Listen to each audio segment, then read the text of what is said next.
2020. Don't be that in, that out, y'all plaguers headed to by me.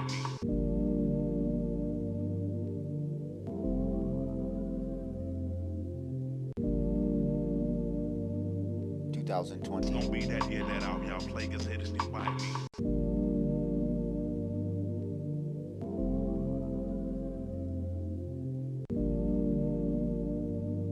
2020. Don't be that in, that out, y'all plaguers headed to by me. I believe that if we are honest with ourselves, that the most fascinating problem in the world is who am I?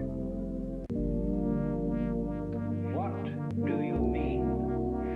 What do you feel when you say the word I myself? I don't think there can be any more fascinating preoccupation than that. Because it's so mysterious. It's so elusive. Because what you are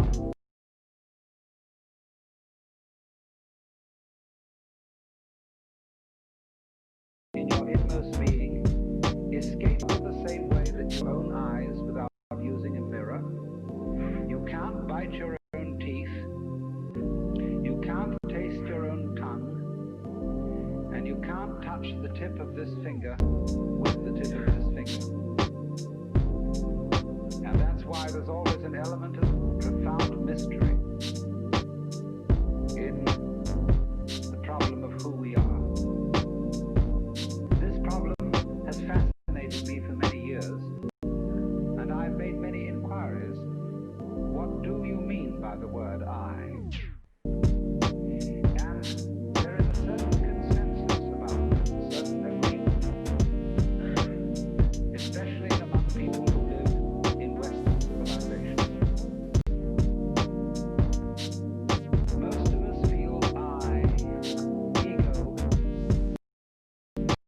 my source of to be a center of awareness and of a source of action that resides in the middle of a bag of skin.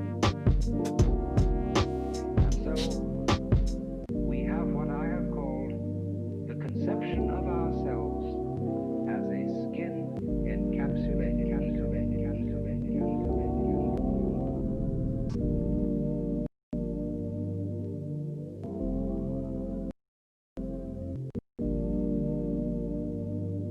2020. Don't be that in, that out, y'all plaguers headed to by me.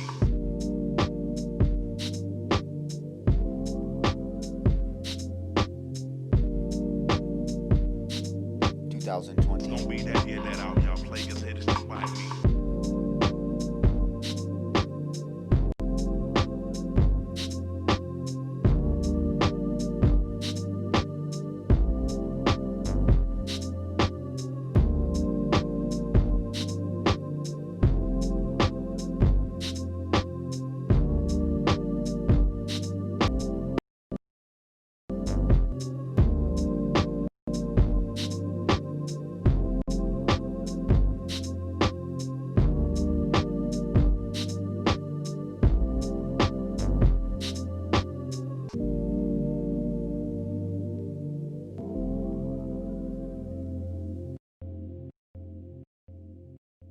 2020. Don't be that in, that out, y'all plaguers headed to by me.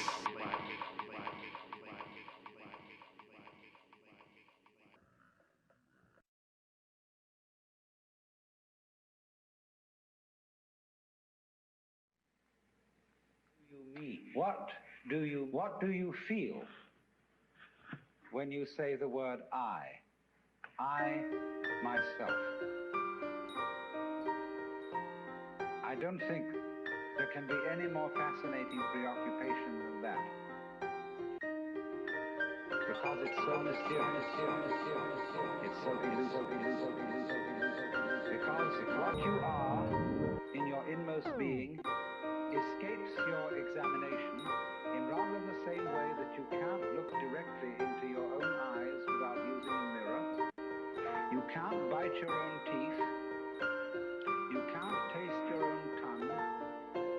And you can't touch the tip of this finger with the tip of this finger.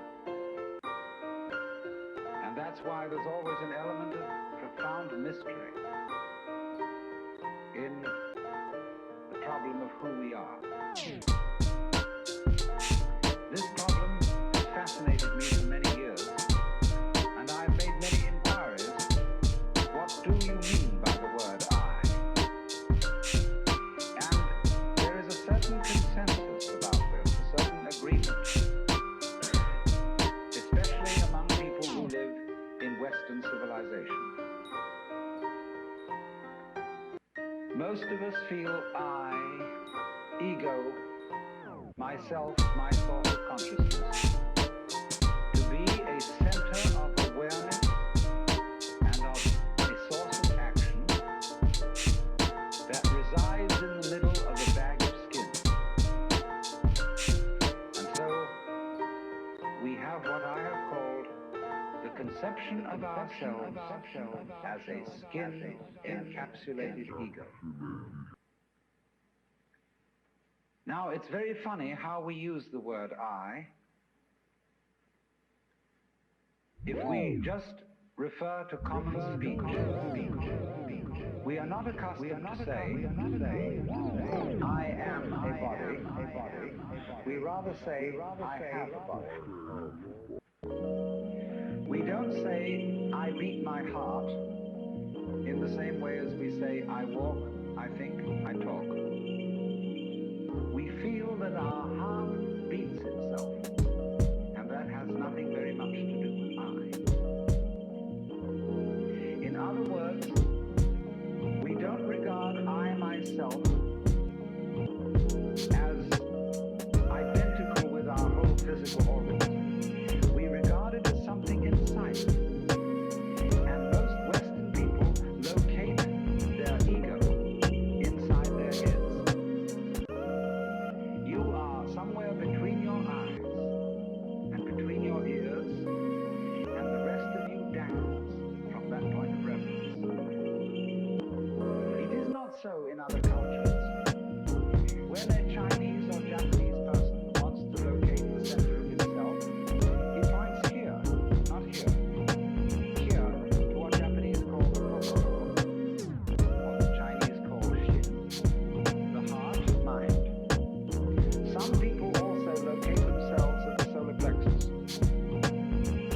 But by and large, we locate ourselves behind the eyes and somewhere between the ears, as if within the dome of the skull there was some sort of arrangement such as there is at the SAC headquarters in Denver, where there are men in great rooms surrounded with radar screens and all sorts of things, and earphones on, watching all the movements of planes all over the world. So in the same way,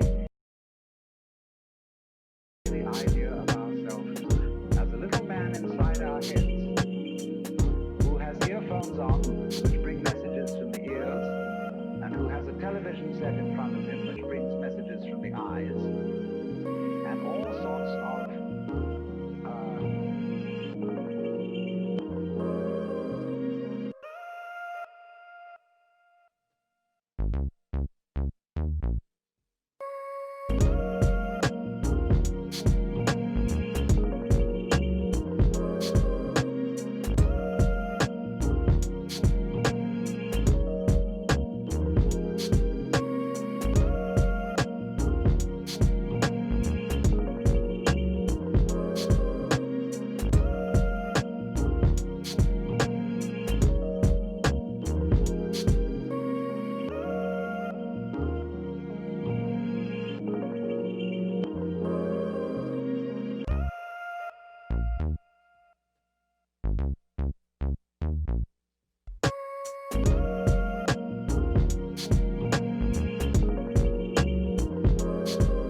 ourselves that the most fascinating problem in the world is, who am I?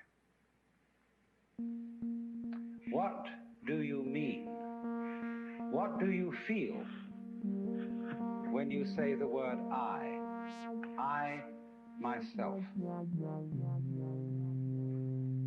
I don't think there can be any more fascinating preoccupation than that,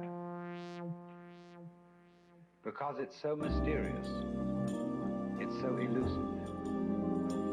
Because what you are in your inmost being escapes your examination in rather the same way that you can't look directly into your own eyes without using a mirror. You can't bite your own teeth. You can't taste your own tongue. And you can't touch the tip of this finger with the tip of this finger. And that's why there's always an element of profound mystery in the problem of who we are. This problem has fascinated me for many years, and I've made many inquiries. What do you mean by the word I? And there is a certain consensus about this, a certain agreement, especially among people who live in Western civilization. Most of us feel I, ego, myself, my source of consciousness, to be a center of awareness and of a source of action that resides in the middle of a bag of skin. And so we have what I have called the conception of ourselves as a skin-encapsulated ego.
It's very funny how we use the word I.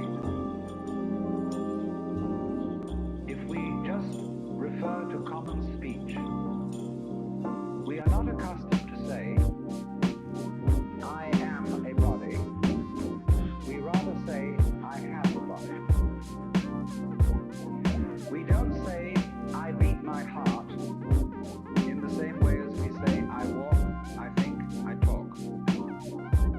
We feel that our heart beats itself, and that has nothing very much to do with I. In other words, we don't regard I myself as identical with our whole physical organism. We regard it as something inside it. And most Western people locate their ego inside their heads. You are somewhere between your eyes and between your ears, and the rest of you dangles from that point of reference. It is not so in other cultures. When a Chinese or Japanese person wants to locate the center of himself, he points here, not here.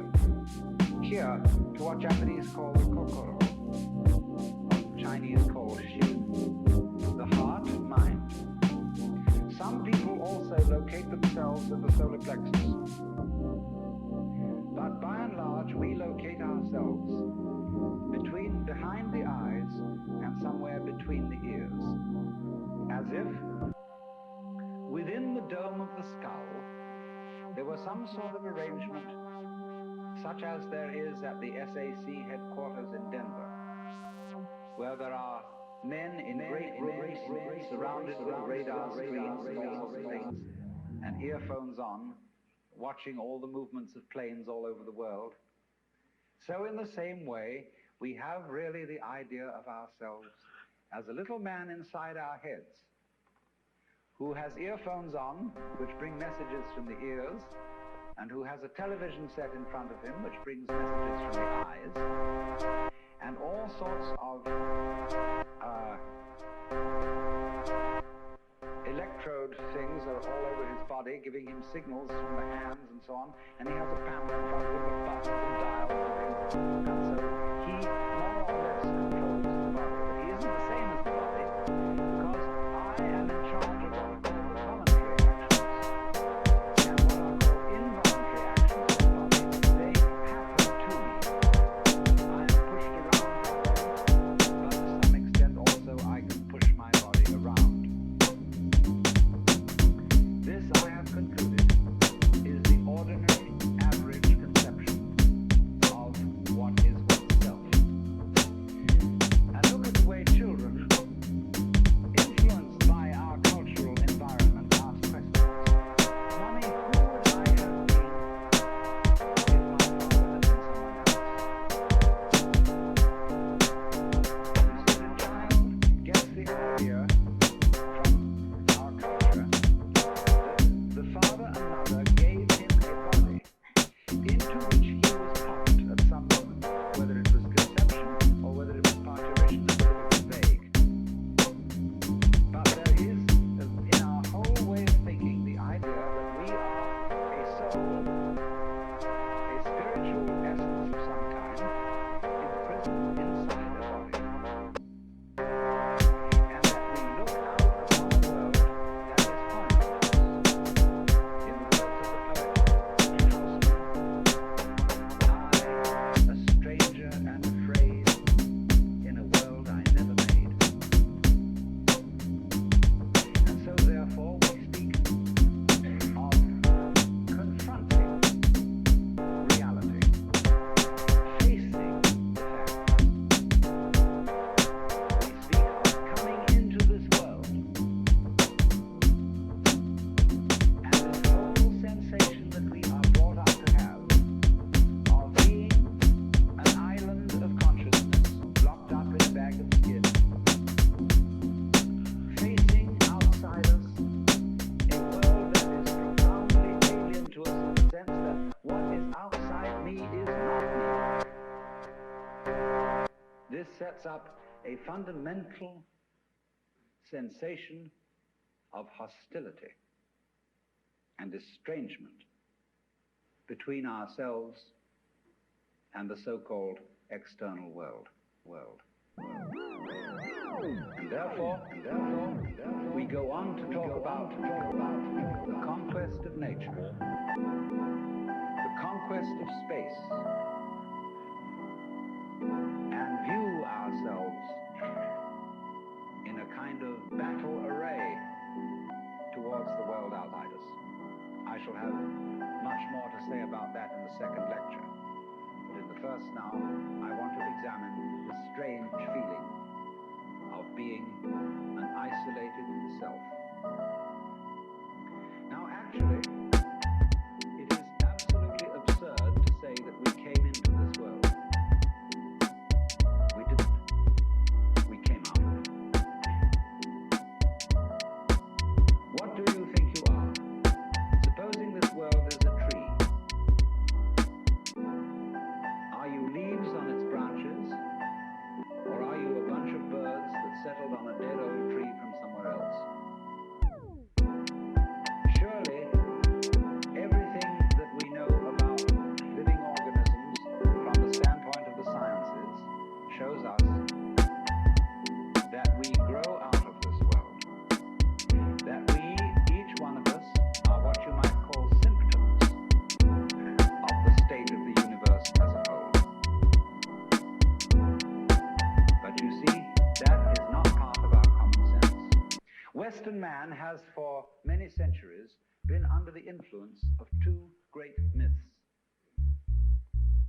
When I use the word myth, I don't necessarily mean falsehood. To me, the word myth signifies a great idea in terms of which man tries to make sense of the world. Maybe an idea, it may be an image. Now, the two images which have most profoundly influenced Western man are number one, the image of the world as an artifact, like a carpenter's table or a jar made by a potter. Indeed, in the book of Genesis, there comes the idea that man was originally a clay figurine made out of the earth by the Lord God, who then breathed into this clay figurine and gave it life. And the whole of Western thought is profoundly influenced through and through and through by the idea that all things, all events, all people, all mountains, all stars, all flowers, all grasshoppers, all worms, everything are artifacts. They have been made. And it is therefore natural for a Western child to say to its mother, "How was I made?" That would be quite an unnatural question for a Chinese child. Because the Chinese do not think of nature as something made. They look upon it as something that grows. And the two processes are quite different. When you make something, you put it together, you assemble parts, or you carve an image out of wood or stone, working from the outside to the inside. But when you watch something grow, it works in an entirely different way. It doesn't assemble parts. It expands from within and gradually complicates itself, expanding outward, like a bud blossoming, like a seed turning into a plant.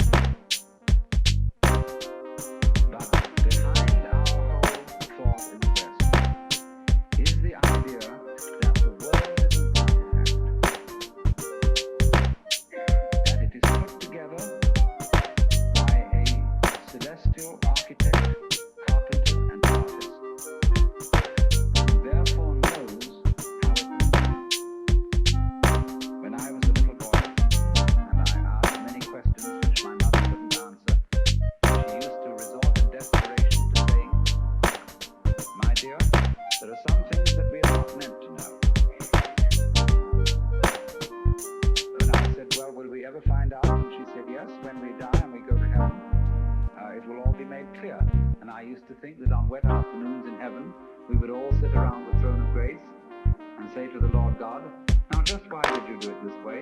And how did you manage it that? And he would explain it and make it all very clear. All questions would be answered. Because as we have popularly, in popular theology, understood the Lord God, he is the mastermind who knows everything. And if you ask the Lord God exactly how high is Mount Whitney, nearest millimeter, he would know exactly like that and would tell you. Any question, the Cosmic Encyclopedia Britannica.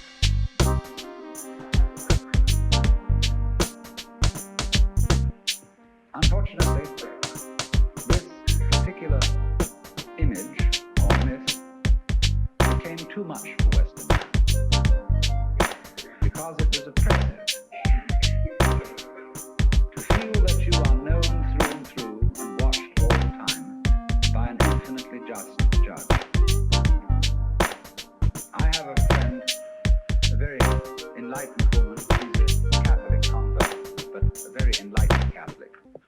And in her bathroom, she has on the pipe that connects the tank with the toilet seat a little framed picture of an eye.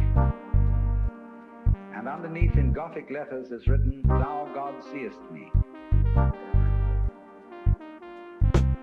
Everywhere is this eye watching, and judging you.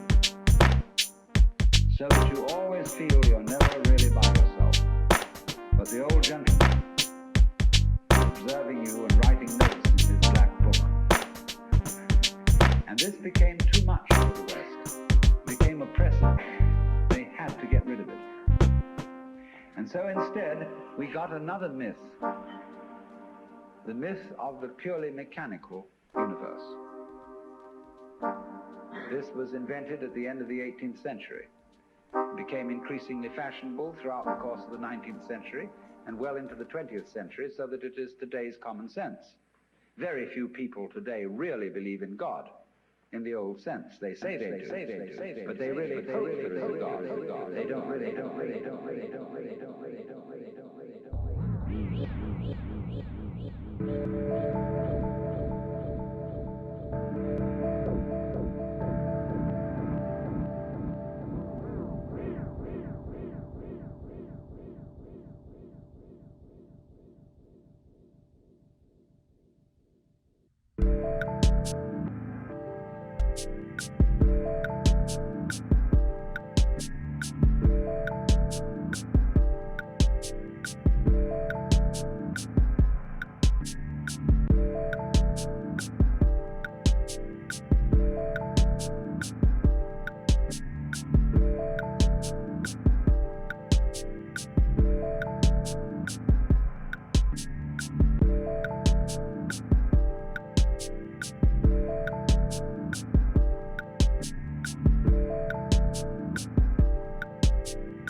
Something called libido,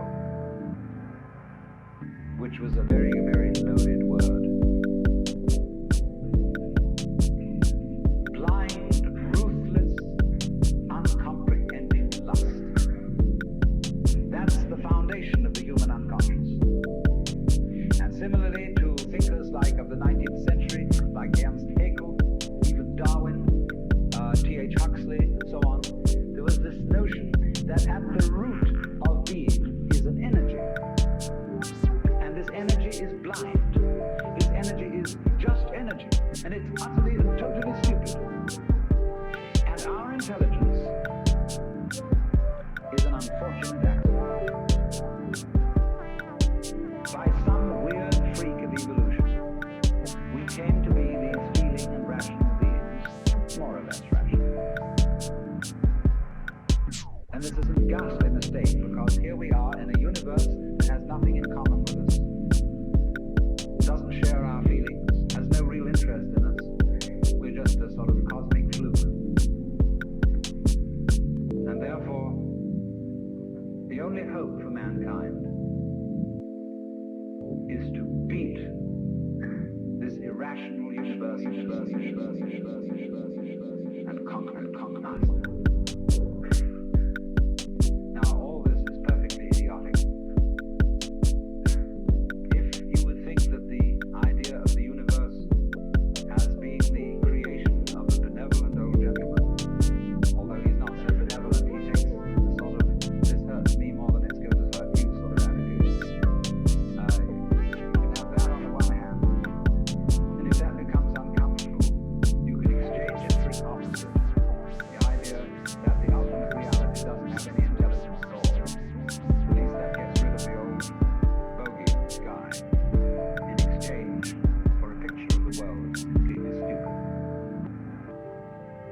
Now, these ideas don't make any sense, especially the last one. Because you cannot get an intelligent organism such as a human being out of an unintelligent. The saying in the New Testament that figs do not grow on thistles nor grapes on thorns applies equally to the world. You do not find an intelligent organism living in an unintelligent environment. Look, here is a tree in the garden, and every summer it produces apples. And we call it an apple tree, because the tree apples. That's what it does. All right. Now here is a solar system inside a galaxy. And one of the peculiarities of this solar system is that at least on the planet Earth, the thing pupils. In just the same way that an apple tree apples. Now maybe 2 million years ago, somebody came from another galaxy in a flying saucer and had a look at this solar system. And they looked it over and shrugged their shoulders and said, just a bunch of rocks. And they went away. Later on, maybe 2 million years later, they came around and they looked at it again. And they said, excuse me, we thought it was a bunch of rocks, but it's peopling. And it's alive after all. It has done something intelligent. Because you see, we grow out of this world in exactly the same way that the apples grow on the apple tree. If evolution means anything, it means that. But you see, we curiously twist it. We say, well, first of all, in the beginning, there was nothing but gas and rock. And then intelligence happened to arise in it, you know, like a sort of slime on the top of the whole thing. But we're thinking in a way, you see, that disconnects the intelligence from the rocks. Where there are rocks, watch out. Watch out, because the rocks are going eventually to come alive.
Everybody stop talking now.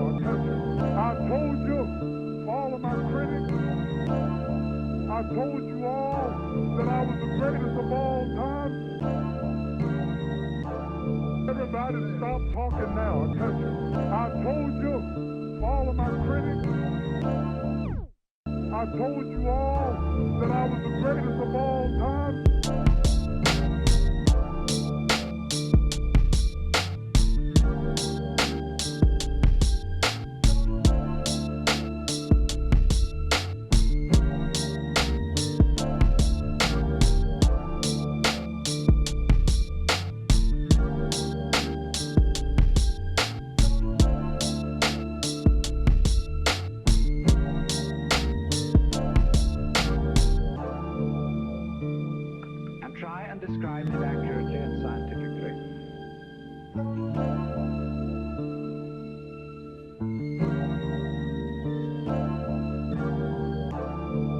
Everybody stop talking now. Attention. I told you, for all of my critics, I told you all that I was the greatest of all time. Or the behavior of a mouse or a rat or a chicken or anything you want to describe. You find that as you try to describe its behavior accurately, you must also describe the behavior of its environment.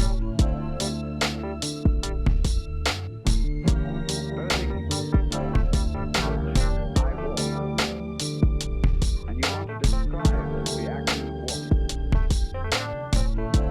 You can't talk about my walking without also describing the floor. Because if you don't describe the floor and the space in which I'm moving, all you will be describing is somebody who's swinging his leg in empty space.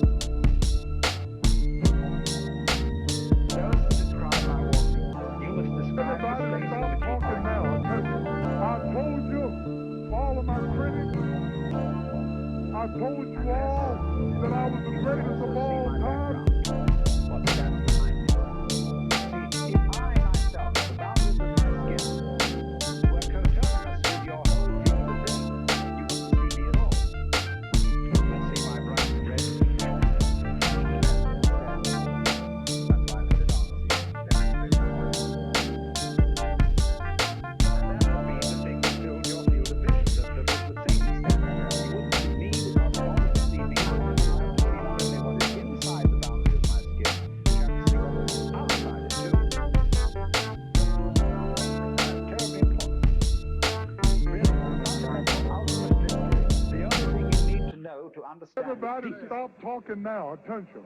I told you, all of my critics, I told you all that I was the greatest of all time.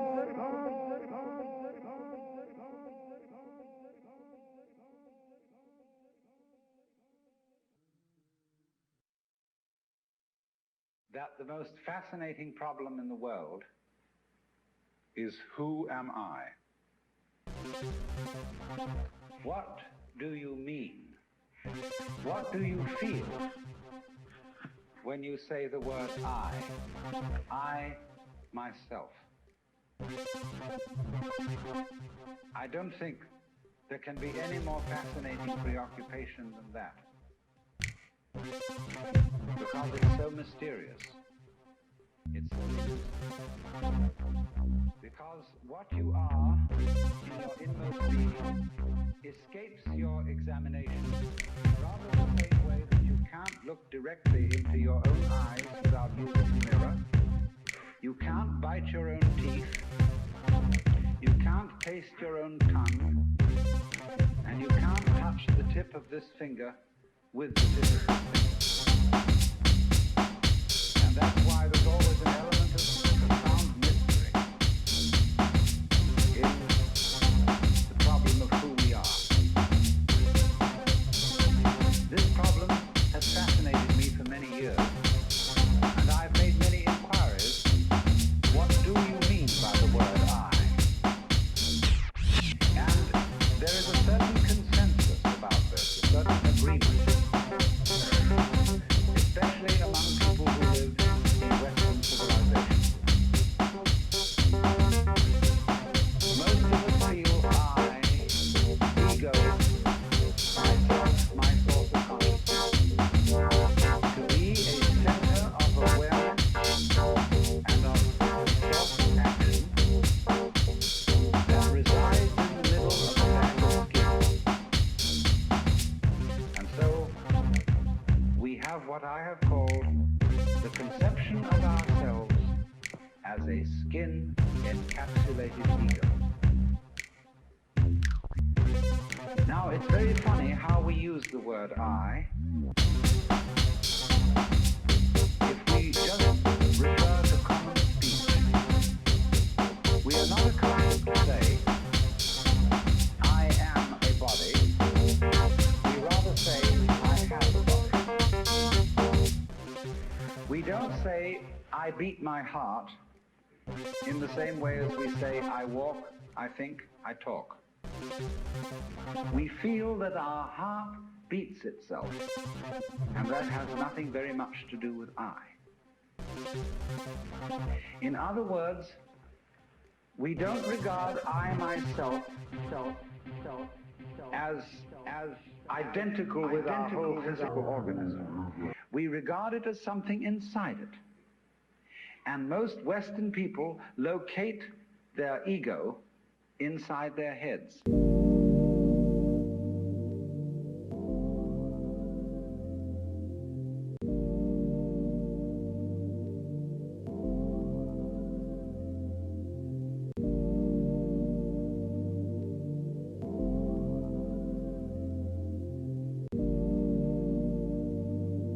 2020. Don't be that in, that out, y'all players headed to buy me.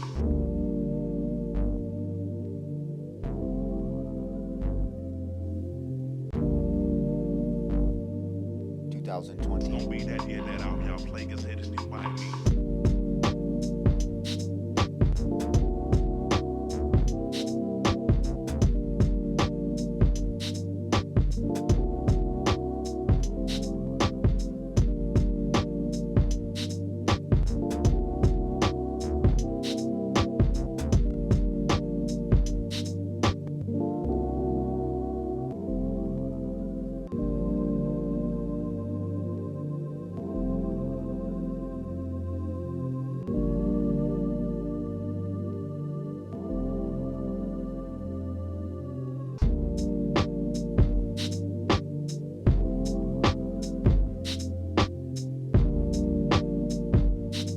2020. Don't be that in, that out, y'all players headed to buy me.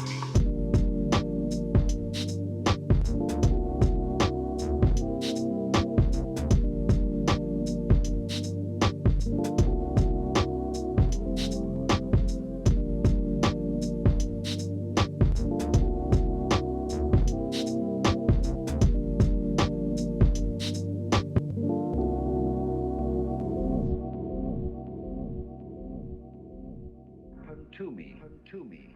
I am pushed around by them.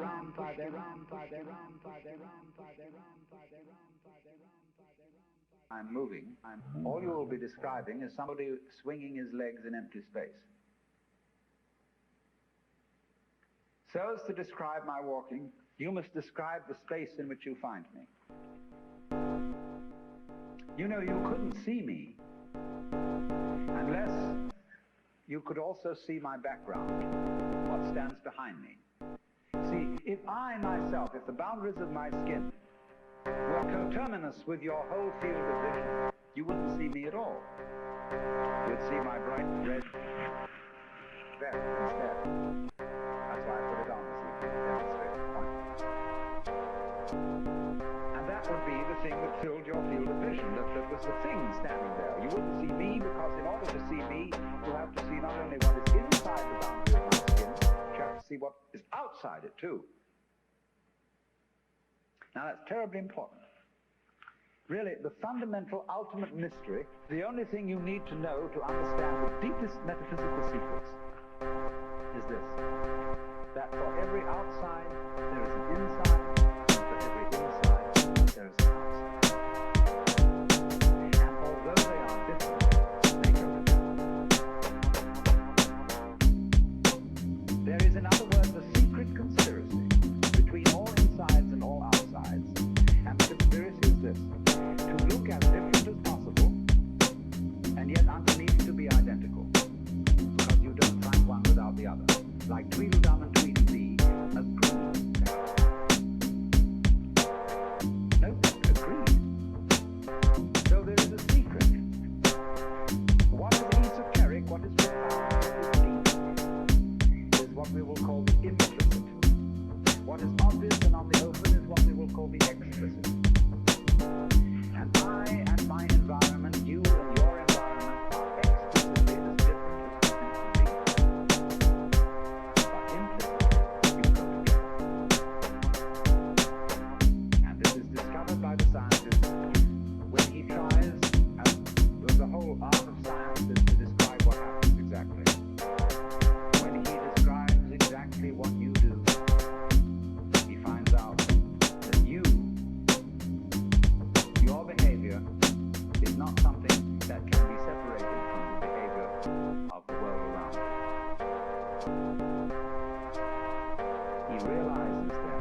has waves on it. All right, the sea, the ocean is waving.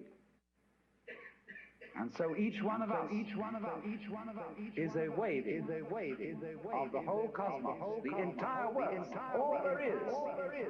And with each one of us is waving and saying, here I am. Only it doesn't.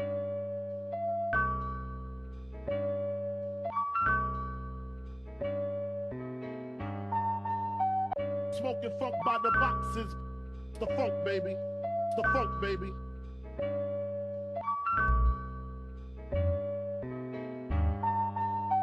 Smoking funk by the boxes. The funk, baby. The funk, baby.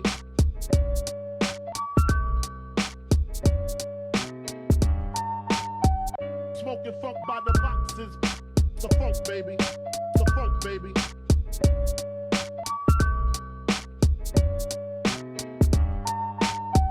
Smoking funk by the boxes. The funk, baby. The funk, baby.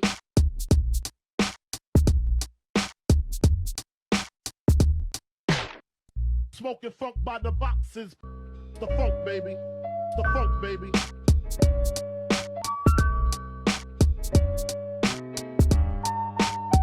Smoking funk by the boxes.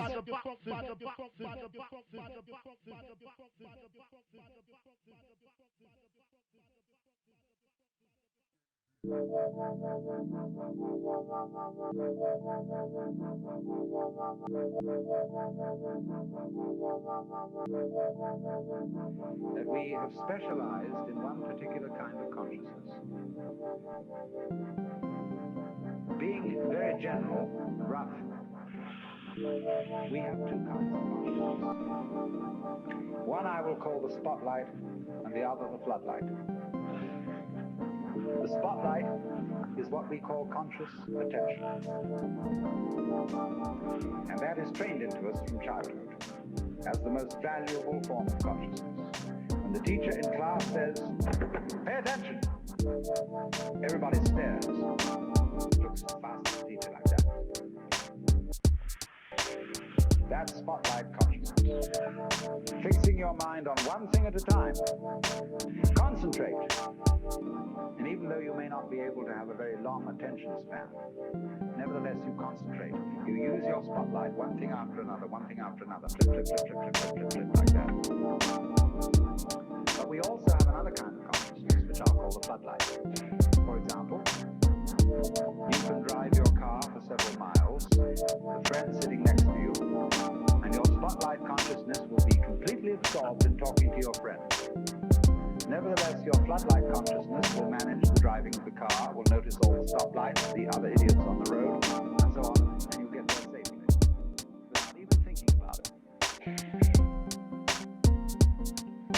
But our culture has taught us to specialize in spotlight consciousness, and to identify ourselves with that form of consciousness alone. I am my spotlight consciousness. My conscious attention, that is my ego, that is me.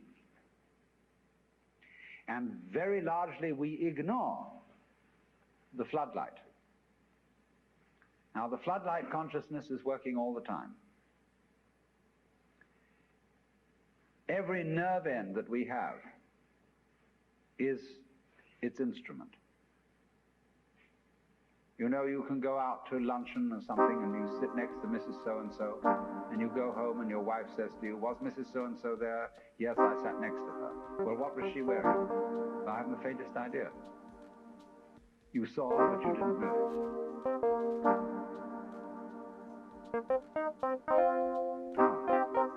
Because we have been brought up to identify ourselves with the spotlight consciousness. And the floodlight consciousness is undervalued. We have the sensation of ourselves as being just the spotlight.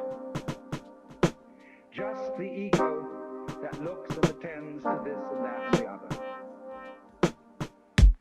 And so we ignore and are unaware of the vast extent of our being. People who by various methods become fully aware of their floodlight consciousness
these are games that differ from each other, just like backgammon, whist, bridge, poker, pinochle, or like waltz, mazurka,